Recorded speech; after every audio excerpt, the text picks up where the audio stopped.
रेगिस्तान के बीचों बीच फैला हुआ शेख सलमान का विशाल राज्य अचानक एक भयानक संकट में घिर गया। कई सालों से समृद्ध रहने वाला खजाना धीरे धीरे खाली हो रहा था। बाजारों में सन्नाटा था, खेत सूखे पड़े थे और लोग भारी करों के कारण परेशान थे। हर दिन दरबार में नई शिकायतें पहुंचती, कहीं किसान अपने पशु बेच रहे थे तो कहीं परिवारों को 2 वक्त की रोटी भी मुश्किल हो गई थी। एक सुबह शेख सलमान अपने सोने के सिंहासन पर बैठे गहरी चिंता में डूबे थे। उनके चेहरे पर थकान साफ दिखाई दे रही थी। सामने खड़े मंत्री एक ही सलाह दे रहे थे, महाराज, अगर खजाना भरना है तो कर और बढ़ाना होगा।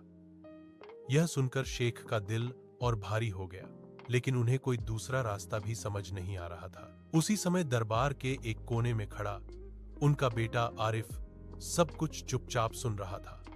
आरिफ जवान था, तेज आंखें और शांत स्वभाव वाला। उसे अपने राज्य के लोगों से बहुत प्रेम था। उसे समझ नहीं आ रहा था कि आखिर इतनी समृद्ध भूमि अचानक इतनी दुखी कैसे हो गई। दरबार खत्म हुआ तो आरिफ ने अपने पिता से कहा, अब्बा जान, अगर लोग ही दुखी होंगे तो खजाने का सोना भी हमें खुश नहीं रख पाएगा। मुझे लगता है कि इस समस्या की जड़ कहीं और है। शेख सलमान ने थकी हुई आवाज में कहा, अगर तुम्हें सच्चाई जाननी है तो जाओ और खुद देखो कि हमारे राज्य में क्या हो रहा है। उस रात आरिफ ने राजकुमार के कपड़े उतार दिए और साधारण कपड़े पहन लिए।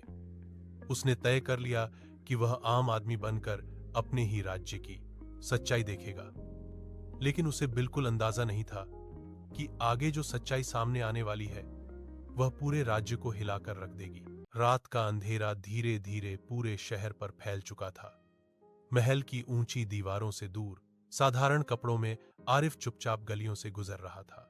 आज पहली बार वह अपने ही राज्य को राजकुमार की नजर से नहीं बल्कि एक आम इंसान की तरह देख रहा था। बाजारों में पहले जैसी रौनक नहीं थी। कई दुकानें बंद पड़ी थीं और जो खुली थीं वहां भी लोग बहुत कम थे। एक कोने में बैठा एक बूढ़ा दुकानदार उदास होकर बोला, कर इतना बढ़ गया है कि व्यापार करना ही मुश्किल हो गया है। आगे बढ़ते हुए आरिफ एक छोटे से गांव पहुंचा। वहां उसने एक किसान परिवार को देखा जो सूखी रोटियों के टुकड़े बांट रहा था। बच्चों की आंखों में भूख साफ दिखाई दे रही थी। तभी कुछ सैनिक वहां आए और कठोर आवाज में बोले, कर देने का समय हो गया है। किसान ने कांपती आवाज में कहा, हुजूर, इस बार फसल खराब हो गई, हमारे पास कुछ भी नहीं बचा। लेकिन सैनिकों ने उसकी बात नहीं सुनी। उन्होंने घर के बर्तन तक उठा लिए। यह देखकर आरिफ का दिल कांप उठा। उसे लगा जैसे हर आंसू उसके दिल पर गिर रहा हो। थोड़ी दूर पर एक बूढ़ी औरत बैठी थी।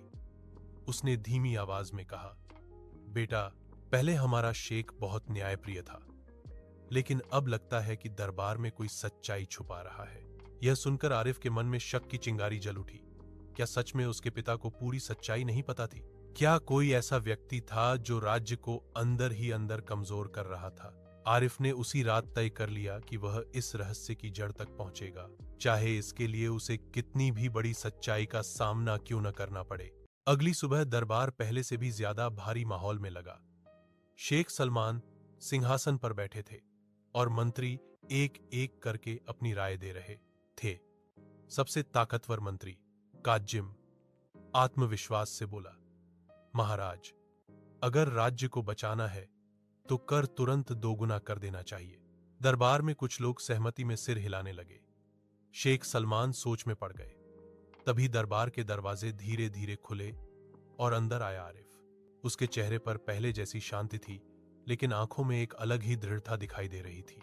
आरिफ ने ऊंची आवाज में कहा, अब्बा जान, हमारे राज्य की समस्या कर की कमी नहीं है, बल्कि ईमानदारी की कमी है। पूरा दरबार अचानक खामोश हो गया। मंत्री काजिम की भौहें सिकुड़ गईं। उसने तिरस्कार से कहा, राजकुमार, आप क्या कहना चाहते हैं? आरिफ ने आगे बढ़कर कुछ कागज और एक छोटा सा सोने का थैला दरबार के बीच में रख दिया। ये सबूत हैं, उसने कहा। दरबारियों ने देखा कि उन कागजों में खजाने से गायब हुए सोने का हिसाब था और वह सोना सीधे मंत्री काजिम के गुप्त भंडार तक पहुंच रहा था। यह सुनते ही दरबार में हलचल मच गई। शेख सलमान की आंखें गुस्से से लाल हो गईं। उन्होंने कठोर आवाज में पूछा, काजिम, क्या यह सच है? काजिम कुछ पल के लिए चुप रहा, फिर अचानक सैनिकों को धक्का देकर भागने की कोशिश करने लगा, लेकिन सैनिकों ने उसे वहीं पकड़ लिया। उस पल पूरे दरबार को समझ आ गया कि राज्य की असली बीमारी कौन था। मंत्री काजिम की सच्चाई सामने आने के बाद पूरे महल में गहरा सन्नाटा छा गया। शेख सलमान के चेहरे पर गुस्से से ज्यादा पछतावा दिखाई दे रहा था। उन्हें महसूस हुआ कि जिस व्यक्ति पर उन्होंने सबसे ज्यादा भरोसा किया, वही उनके राज्य को अंदर से खोखला कर रहा था। उन्होंने धीरे धीरे अपने सिंहासन से उठकर आरिफ की तरफ देखा। उनकी आवाज भारी थी, बेटा, अगर तुम सच्चाई खोजने की हिम्मत नहीं करते तो शायद हमारा राज्य बर्बाद हो जाता। सैनिक काजिम को ले गए और उसके गुप्त खजाने से चुराया हुआ सारा सोना वापस राजकोष में जमा कर दिया गया। अगले ही दिन शेख सलमान ने एक बड़ा ऐलान किया। उन्होंने कहा कि गरीब किसानों से कर कम लिया जाएगा और जिन परिवारों को नुकसान हुआ है उनकी मदद की जाएगी। धीरे धीरे राज्य में फिर से जीवन लौटने लगा। बाजारों में रौनक वापस आने लगी, खेतों में हरियाली दिखने लगी और लोगों के चेहरों पर मुस्कान लौट आई। एक शाम महल की छत पर खड़े होकर शेख सलमान अपने राज्य को देख रहे थे। उनके पास खड़ा आरिफ शांत मुस्कुरा रहा था। शेख ने कहा, राजा की असली ताकत उसका खजाना नहीं, बल्कि उसकी प्रजा का भरोसा होता है। आरिफ ने सिर झुका दिया। उस दिन से पूरे राज्य में एक बात कही जाने लगी, सीख, सच्चाई कभी छुप नहीं सकती और जो नेता अपने लोगों के दर्द को समझता है वही सच में महान बनता है।